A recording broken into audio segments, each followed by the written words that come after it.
year was 1969, and the sun was setting over Los Angeles, casting long shadows across the city's sprawling hills.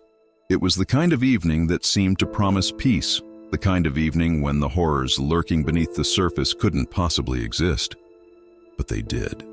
The air was warm, heavy with the scent of blooming jasmine and the faint hum of distant traffic. A city alive with dreams, unaware that they were about to be shattered. As the golden light faded into twilight, the hills seemed to hold their breath as if bracing for what was to come. Somewhere in the city, a group of people was preparing to unleash a nightmare, one that would ripple far beyond that night. And as the darkness crept in, it wasn't just the light that disappeared. It was the illusion of safety, forever torn apart by what was about to unfold. On Cielo Drive, nestled in the affluent Benedict Canyon, a house stood like a fortress of privilege and success. Its walls had seen laughter, dreams, and the kind of Hollywood glamour that could only be born in California. The sprawling property was a sanctuary for its residents, a place where the pressures of fame and fortune melted away under the golden California sun. But on the night of August 8, 1969, those walls would bear witness to something far more sinister. Shadows crept across the manicured lawn as the evening deepened, and the house, once a symbol of aspiration, became a target for unimaginable horror. Inside, the occupants laughed and talked, blissfully unaware of the danger closing in. They had no idea they were being watched, no idea that death was already on its way, silent, calculated, and unstoppable. And when it arrived, it would leave behind a nightmare the world would never forget. Charles Manson wasn't there that night, but his presence loomed large over everything that happened. He was the puppet master pulling strings from the shadows, his followers nothing more than instruments of his madness. Manson, a failed musician with a messiah complex, had spent years building his so-called family, a ragtag group of young, impressionable runaways who worshipped him like a god. He sought out the vulnerable, the lost souls searching for meaning in a chaotic world, and offered them a twisted kind of salvation. His promises of love and freedom were nothing more than bait, luring them into a web of manipulation and control. Through a mix of drugs, isolation, and relentless psychological conditioning, he stripped them of their individuality, turning them into extensions of his will. They believed he held the keys to salvation, a path to a utopia he called helter-skelter. In reality, he was leading them straight to hell. The house on Cielo Drive was no random target. Manson had chosen it deliberately, though not for the people living there at the time. The sprawling property had once been home to music producer Terry Melcher, a man who had dangled the promise of success before Manson, only to snatch it away when he rejected his music. That rejection wasn't just a professional slight to Manson, it was personal. It festered in his mind, a wound that never healed, growing infected with resentment and delusion. To Manson, Melcher represented everything he despised, the gatekeepers of success, the wealthy elite who dismissed him as insignificant. When Melcher moved out, Manson didn't care. The house itself became a symbol of his rage, a physical manifestation of the world he felt had wronged him. It didn't matter who lived there now. The house was marked. Inside the house that night were actress Sharon Tate, 8 months pregnant and radiant with the anticipation of motherhood. Her friends, Jay Sebring, Abigail Folger, and Wojciech Frykowski, and an 18-year-old visitor, Stephen Parent. They were young, beautiful, and full of life, enjoying the kind of carefree evening that seemed to belong to another world. They had no idea they were being watched, no idea they were about to become pawns in Manson's twisted vision of chaos.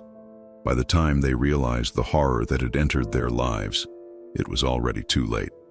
The killers arrived late, under the cover of darkness. Tex Watson led the charge, flanked by Susan Atkins, Patricia Krenwinkel, and Linda Kasabian. They were high on drugs and Manson's rhetoric, their minds warped by his promises of a revolution he called helter-skelter. It was a revolution that only existed in his mind, a delusion fueled by his obsession with the Beatles and his belief that a race war was imminent. Manson had convinced his followers that they needed to spark the chaos, to light the match that would burn the world down. The first to die was Stephen Parent. He had been visiting the property's caretaker, an innocent teenager with no connection to the horrors about to unfold. As he drove toward the gate, the night seemed calm, the kind of stillness that might lull someone into a false sense of security, but that calm was shattered when he encountered the killers. Stephen, just 18 years old, begged for his life, his voice trembling with desperation. He offered no resistance, no threat, only pleas for mercy. But Tex Watson, cold and unfeeling, was unmoved. Without hesitation, he raised the gun and pulled the trigger. The sound of the shot echoed through the canyon, piercing the silence like a scream. Stephen's lifeless body slumped forward in his car, his blood pooling beneath him. The killers didn't stop to reflect or hesitate. They moved on, their bloodlust now fully awakened, their eyes set on the house ahead. Inside, the occupants were still laughing, still talking, still alive, for now. Inside the house, the scene was one of unimaginable terror, a nightmare unfolding in real time. Sharon Tate, radiant and full of life, stood as a heartbreaking figure of innocence amidst the chaos. She pleaded desperately for the life of her unborn child, her voice trembling with fear and anguish. "I want to have my baby," she cried, her words cutting through the air like glass. But Tex Watson and the others were unmoved, their minds poisoned by Manson's rhetoric and their actions driven by a chilling detachment.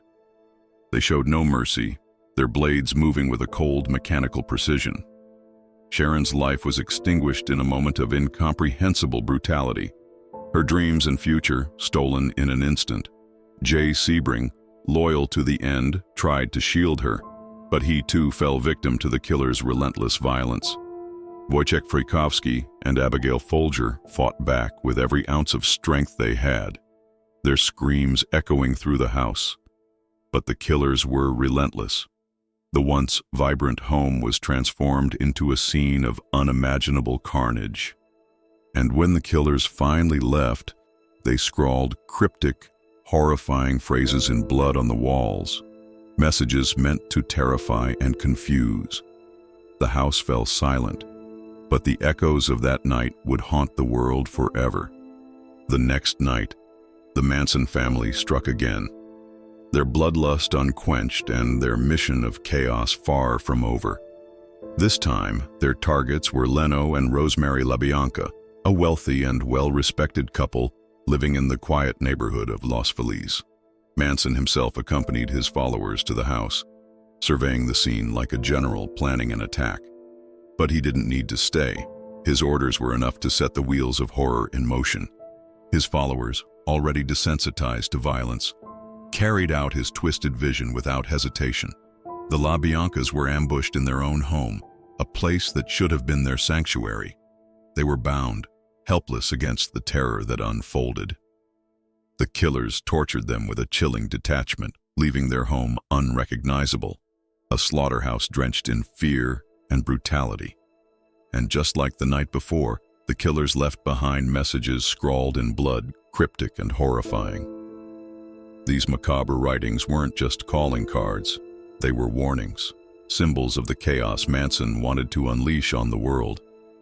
The quiet streets of Los Feliz would never feel the same again, and the city of Los Angeles was left to wonder, where would the madness strike next? The city of Los Angeles was gripped by fear. The randomness of the killings, the sheer savagery, left everyone on edge. No one felt safe. The police were scrambling for leads, but the Manson family seemed to vanish into the shadows, their identities a mystery. Manson's downfall came not from his own actions, but from the loose lips of his followers. Susan Atkins, arrested for an unrelated crime, couldn't resist boasting about the murders to a fellow inmate. Her shocking confession, delivered with an eerie lack of remorse, set off a chain of events that would unravel the Manson family's web of terror. Law enforcement, desperate for answers in the wake of the brutal killings, finally had the lead they needed. Slowly, the pieces began to fall into place, and the arrests of Manson and his followers followed soon after.